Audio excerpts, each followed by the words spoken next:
itong phone na to kapare ko ay ang pinaka-best mid-range value phone ngayong 2023. Dahil kung naghahanap ka ng phone na may magandang thermal, solid ang performance sa gaming, may solid na camera at also affordable or budget-friendly kapare ko, ito na yon. And this is the Poco X5 Pro. At itong phone na to ang pag-uusapan natin ngayong araw at i-explain ko sa inyo kung bakit ito yung pinaka-best sulit value mid-range phone ngayong 2023. Meron din ako sasabihin sa inyong magandang balita mamaya and for sure halos lahat kayo ay matutuwa dito. Anyway, simulan na natin. Simulan muna natin sa quick unboxing. So dito makikita ninyo inside the box meron tayo dito ang guidebook, warranty card and also yung jelly case kaparakoy ng ating Poco X5 Pro. And pagdating sa kanyang quality kaparakoy, ibang-iba itong jelly case nila unlike dun sa ibang mga nahawakan kong phone. It feels more quality kaparakoy dito sa jelly case na to. Anyway, yung sumunod naman is yung ating Poco X5 Pro and as you can see, napaka-solid ng ating yellow variant kaparakoy dahil mas maganda to tingnan dito. Anyway, mamaya na natin pag-usapan yan. Yung sumunod naman, meron na rin tayo dito ng 67 watts fast charging power brick and also yung kanyang charging cable. Now, let's start kaparakoy sa pinaka-solid na specs na meron tong phone na to, which is yung kanyang display. Bakit? Dahil siya ay naka-flow AMOLED display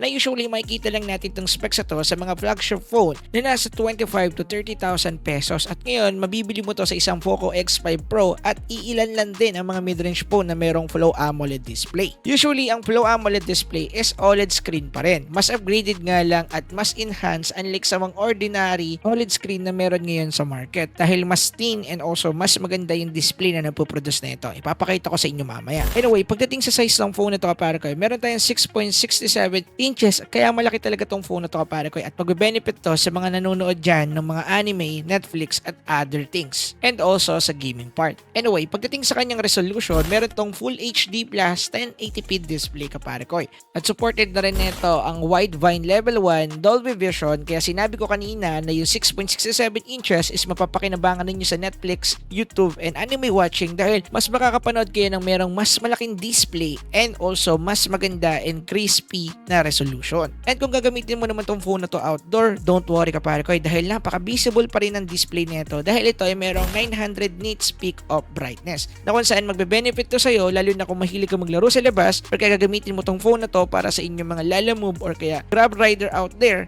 goods na goods ang display nito pagdating sa outdoor. Pagdating naman sa refresh rate nito, ito ay naka 120Hz support na kapare ko which is mapapakinabangan mo sa social media browsing or kaya sa panonood ng mga videos and also sa gaming na supported yung high refresh rate or high FPS. Mamaya sa gaming test, malalaman ninyo kung anong ibig kong sabihin sa mataas na refresh rate at kung bakit ito magbe-benefit sa inyo. Pero bago yon, dito muna tayo.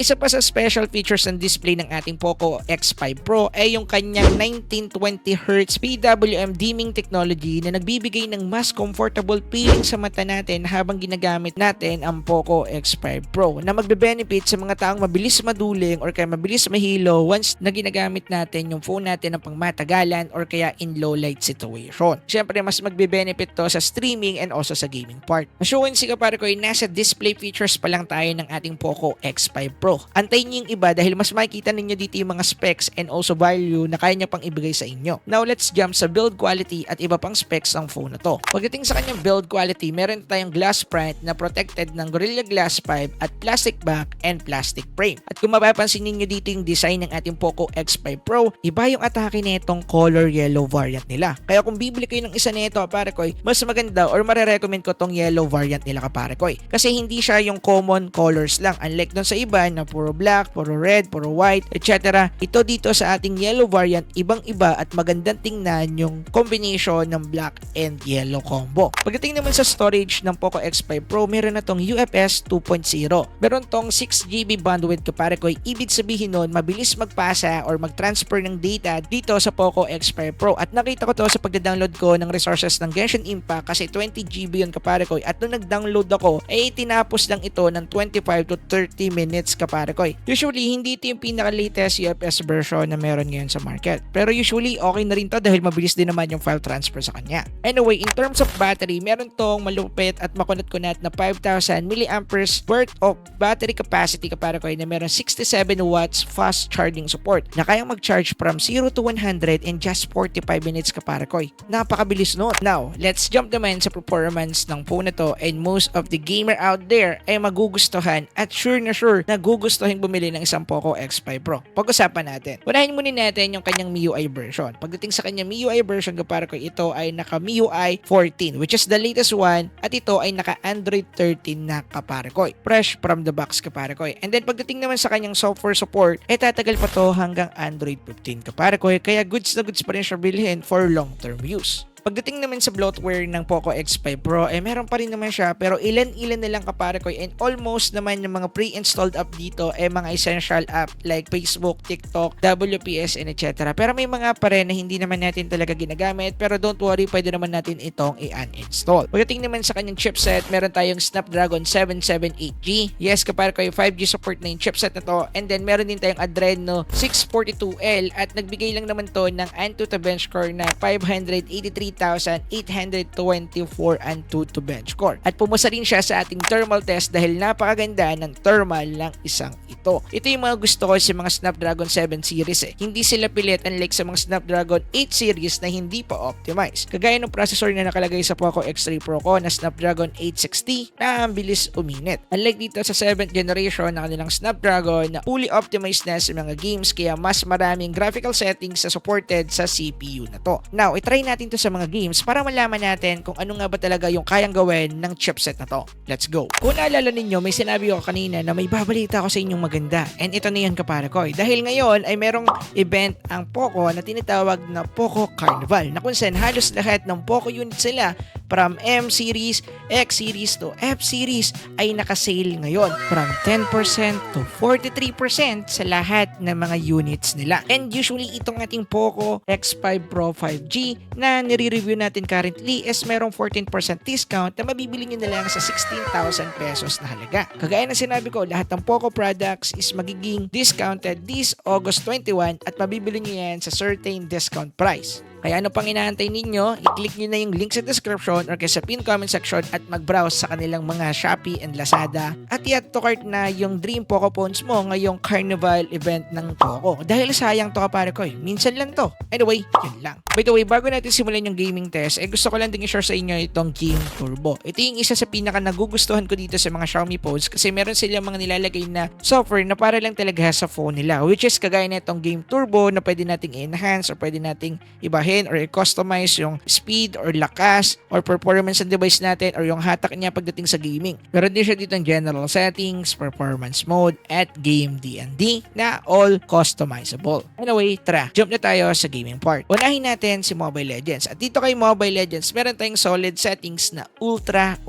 Sa mga gantong part, mapapakita ka, para ko, na fully optimized na yung Snapdragon 778G processor. And then, pagdating naman sa kanyang performance, dito na papasok yung sinasabi ko kanina about sa 120 FPS. Dahil, kapare ko, ang FPS na itong ating Mobile Legends dito ay nagraran lang naman, kapare ko, ng 120 FPS pero nagdi-drop ng 110 to 100 FPS. Pero hindi siya bumagsak below 60 FPS. Ayun yung maganda dito. Tapos na nagustuhan ko, kapare ko, is yung kanyang touch response. Dahil naka 240Hz touch sampling rate lang naman itong phone na to. Na decent yung performance pagdating sa kanyang responsiveness at sa mga game na kagaya ng MLBB. At kung ako yung tatanungin ninyo, overkill na itong phone na to para sa MLBB dahil alam naman natin na hindi ganun kabigatan ang game na to. Ngayon, ipasok natin yung medyo mabigat na game, which is the Genshin Impact. Pagdating kay Genshin Impact, kagaya na sinabi ko kanina, optimize na talaga yung Snapdragon 778G. Playable tong Genshin Impact, para ko, sa high graphics niya pero hindi ganun ka-okay yung performance. Pero kapag dinown natin to sa medium or kaya low graphics at 60 FPS settings, kayang-kaya niyang i-handle yon. Pero in a medium graphics settings, kapare ko, mas decent yung performance nito kaysa sa high graphics, kapare ko. Pero yung kanyang FPS is around 24 to 30 FPS lang at minsan nagde-drop lang siya ng 24. Pero don't worry, okay pa rin naman yung ganyang FPS. But in overall performance, kapare ko, ng phone na to sa Poco X5 Pro,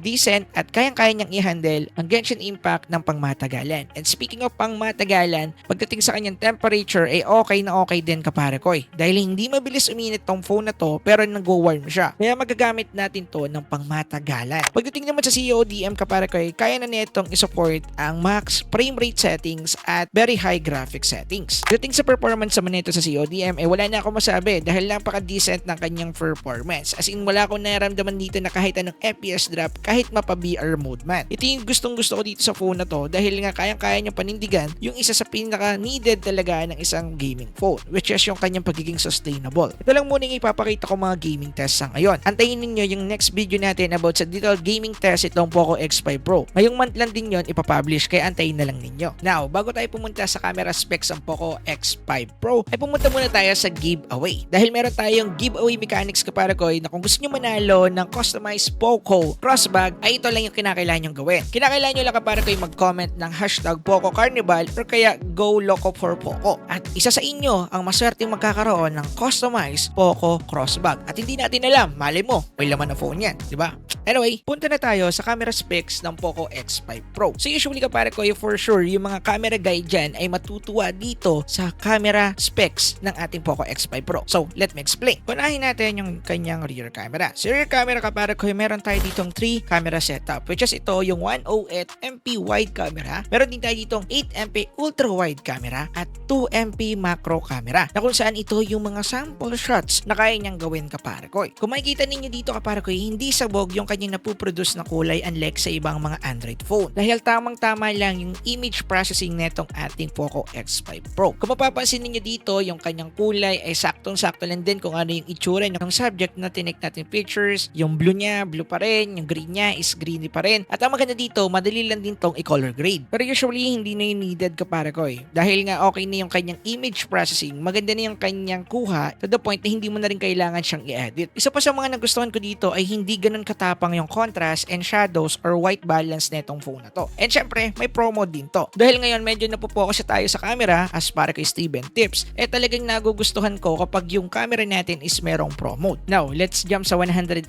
megapixel camera neto kaparikoy. Na usually ang ginamit na sensor dito is galing kay Samsung na S5 HM2 na usually maganda ang image processing. And as you can see kaparikoy, makikita nyo naman dito yung mga sample photos natin na tinake using the 108 megapixel camera at nakikita nyo naman na maganda yung kanyang color dahil mas vibrant yung kulay at okay din yung kanyang contrast na hindi mo na kinakailangan pang i-edit or gamitan ng Lightroom. Hindi siya matapang kumbaga unlike sa ibang mga camera out there na sobrang tatapang ng mga contrast na kung saan sobrang puputi na ng subject. Now, pagdating naman sa video capability netong ating rear camera, meron tayo dito kaparikoy na 4K resolution at 30fps. Kaya niya rin mag-shoot ng 1080p at 60 and 30fps and 720p at 30fps. Meron din to mga modes or mga video features which is vlogging mode, slow motion mode at time-lapse. Pero usually kaparikoy, ang pinaka nagustuhan ko dito is yung kanyang black bar or cinematic black bar na kung tawagin is movie frame features. Na kung saan pag inactivate natin, magkakaroon tayo ng dalawang black bar sa video natin at magkakaroon tayo ng way to adjust yung layo or lapit ng subject natin. So kung gagamitin nyo to for simple cinematic or movie making like project nyo lang sa school, pwede to doon kaparikoy. Isa pa sa nagustuhan ko sa camera side nito kaparikoy is yung kanyang 4K at 30fps. And like sa mga kamerang nahawakan ko before, hindi ma-shaky yung kanyang 4K at 30fps. As in, stable siya kaparikoy at mas magiging stable to if gagamitin natin siya ng gimbal. Pero for my recommendation, if gusto nyo mag-film using this phone, I recommend the 1080p at 60fps dahil mas mabibigay na ito yung stable at magandang quality pagdating sa mga videos ninyo. Now, punta naman tayo sa ating front camera. Sa front camera naman natin kaparikoy, meron tayo dito ng 16 megapixel front camera at kaya na itong mag-shoot ng 30 to 60fps at 1080p resolution at 720p at 30fps. Usually kaparikoy, nagustuhan ko dito din yung kanyang front camera dahil maganda rin yung kanyang color separation once na magtitake ka ng photo sa maraming mga bagay, and also yung kanyang portrait mode, goods na goods din. Ang nagustuhan ko rin dito is talagang natural din yung kulay na pinapakita sa balat mo unlike sa ibang phone na medyo ini-enhance, medyo pinapaputi ka, kaya nasisira yung quality ng image kasi medyo tumataas yung contrast nito at medyo tinataas din yung brightness. Pagdating naman sa video quality nito sa kanyang front camera ay okay na okay din. Pwede nyo rin to gamitin for vlogging dahil okay naman yung kanyang quality.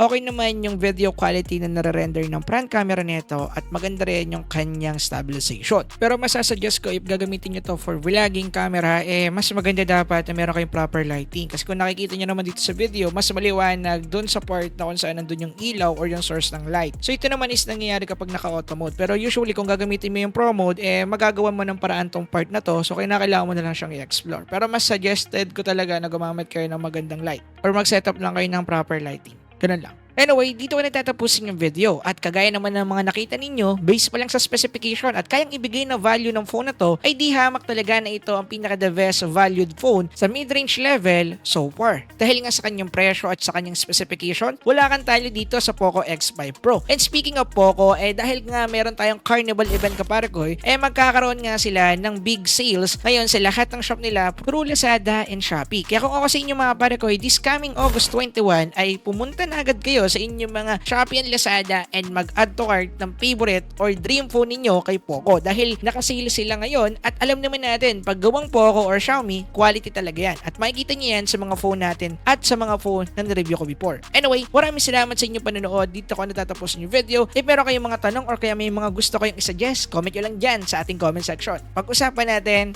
yun lang, let's go. This is your boy, Parkoy Steven Tips. Peace out.